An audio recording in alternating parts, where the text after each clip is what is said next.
Community and Society, Gemeinschaft und Gesellschaft, by Ferdinand nnies. Part 1, General Statement of the Main Concepts. Subject of Investigation. 1. Relations between human wills, Gemeinschaft, community, and Gesellschaft, society, from a linguistic point of view. Human wills stand in manifold relations to one another. Every such relationship is a mutual action, inasmuch as one party is active or gives while the other party is passive or receives. These actions are of such a nature that they tend either toward preservation or destruction of the other will or life. That is, they are either positive or negative. This study will consider as its subject of investigation only the relationships of mutual affirmation. Every such relationship represents unity in plurality or plurality in unity. It consists of assistance, relief, services, which are transmitted back and forth from one party to another and are to be considered as expressions of wills and their forces. The group which is formed through this positive type of relationship is called an association, Verbindung, when conceived of as a thing or being which acts as a unit inwardly and outwardly. The relationship itself, and also the resulting association, is conceived of either as real and organic life, this is the essential characteristic of the Gemeinschaft, community, or as imaginary and mechanical structure. This is the concept of Gesellschaft, society. Through the application of these two terms, we shall see that the chosen expressions are rooted in their synonymous use in the German language. But to date, in scientific terminology, they have been customarily confused and used at random without any distinction. For this reason, a few introductory remarks may explain the inherent contrast between these two concepts. All intimate, private, and exclusive living together, so we discover, is understood as life in Gemeinschaft, community. Gesellschaft, society, is public life. It is the world itself. In Gemeinschaft, with one's family, one lives from birth on, bound to it in weal and woe. One goes into Gesellschaft as one goes into a strange country.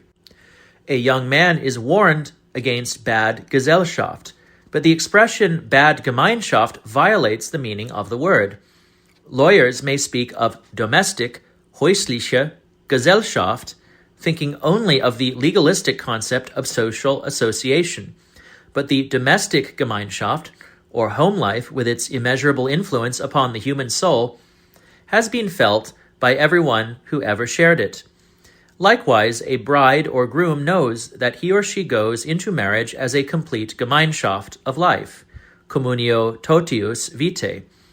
A Gesellschaft of life would be a contradiction in and of itself. One keeps or enjoys another's Gesellschaft, but not his Gemeinschaft in this sense. One becomes a part of a religious Gemeinschaft. Religious Gesellschaften, associations or societies, like any other groups formed for given purposes, exist only insofar as they, viewed from without, take their places among the institutions of a political body, or as they represent conceptual elements of a theory. They do not touch upon the religious Gemeinschaft as such. There exists a Gemeinschaft of language, of folkways or mores, or of beliefs. But by way of contrast, Gesellschaft exists in the realm of business, travel, or sciences.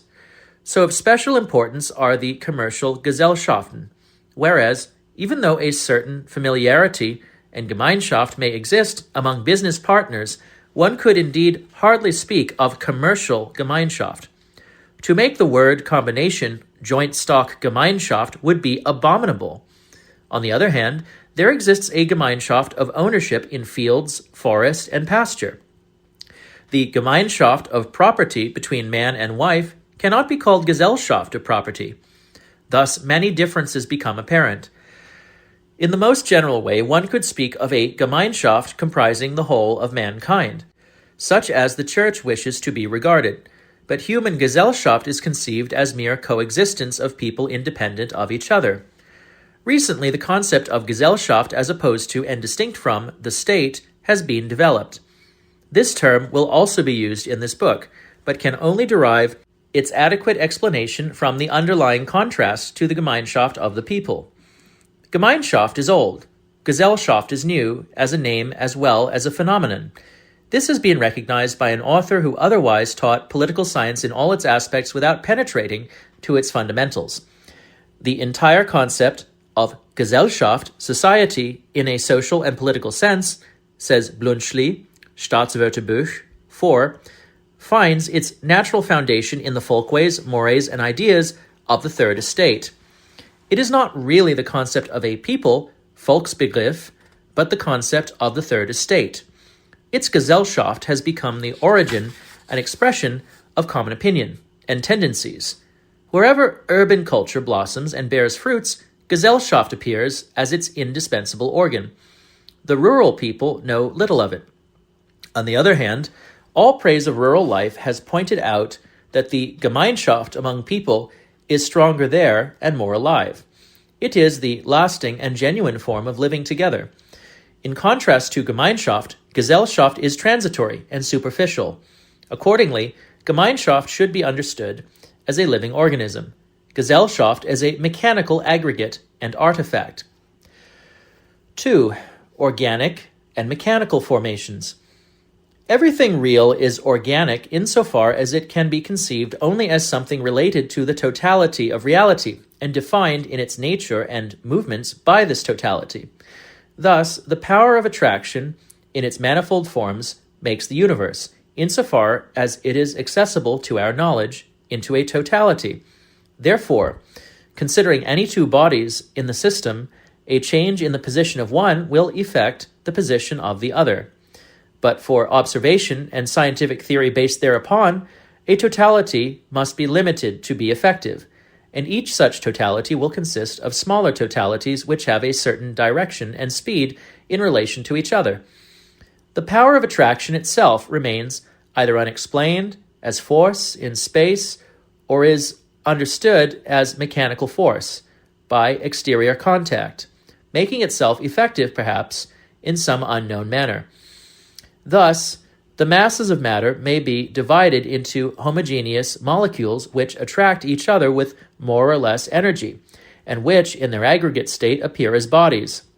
The molecules are divided into dissimilar chemical atoms, the dissimilarity of which remains to be explained by further analysis of the different arrangement which similar atom constituents take within the atom. Pure theoretical mechanics, however, presupposes the existence of centers of force without dimension as sources of real actions and reactions. The concept of these centers is very close to the concept of metaphysical atoms, and it excludes from the calculation all influence of the movements, or tendencies thereto, of the parts. For all practical applications, the physical molecules, when thought of in relation to the same body as their systems, can be considered equally well as carriers of energy, as substance itself, since these molecules are equal in size and no attention is given to their possible subdivision. All real masses may be compared by weight and expressed as quantities of a similar definite substance when their parts are conceived as being in a perfectly solid state of aggregation.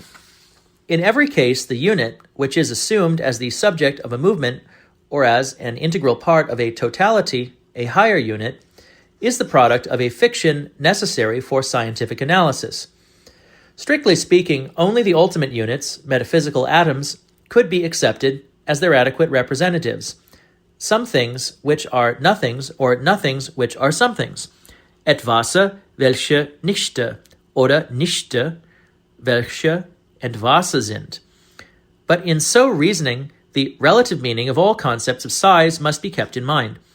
In reality, however, even if they may be anomalies in the mechanical concept, there exist bodies other than these, combinable and combining particles of matter conceived of as dead.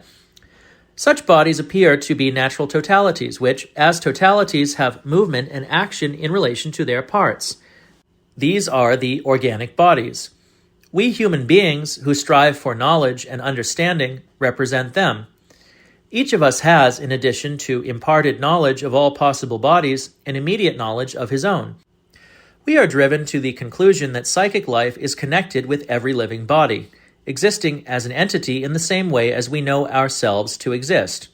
But objective observation teaches not less clearly that in the case of a living body, we deal each time with a totality which is not a mere aggregation of its parts, but one which is made up of these parts in such a manner that they are dependent upon and conditioned by the totality, and that such a body as a totality and hence as a form possesses reality and substance.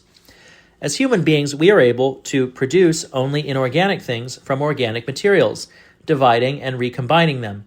In the same way, things are also made into a unity through scientific manipulation and are a unity in our concepts. Naive interpretation or attitudes and artistic imagination, folk belief, and inspired poetry lend life to the phenomena. The creative element is also apparent in the fictions of science. But science also reduces the living to the dead in order to grasp its relations and conditions. It transforms all conditions and forces into movements and interprets all movements as quantities of labor performed, i.e., expended energy, in order to comprehend processes as similar and commensurable. This last is true to the same extent that the assumed units are realities, and the possibility for thought is unlimited. Thus, understanding as an end is attained, and therewith other objectives. However, the tendencies and inevitableness of organic growth and decay cannot be understood through mechanical means. In the organic world, the concept itself is a living reality, changing and developing as does the idea of the individual being. When science enters this realm, it changes its own nature and develops from a logical and rational to an intuitive and dialectic interpretation. It becomes philosophy. However, the present study does not deal with genus and species, i.e., in regard to human beings. It is not concerned with race, people, or tribe as biological units. Instead, we have in mind their sociological interpretation, which sees human relationships and associations as living organisms, or, in contrast, mechanical constructions. This has its counterpart and analogy in the theory of individual will. And in this sense, to present the psychological problem will be the text of Part 2.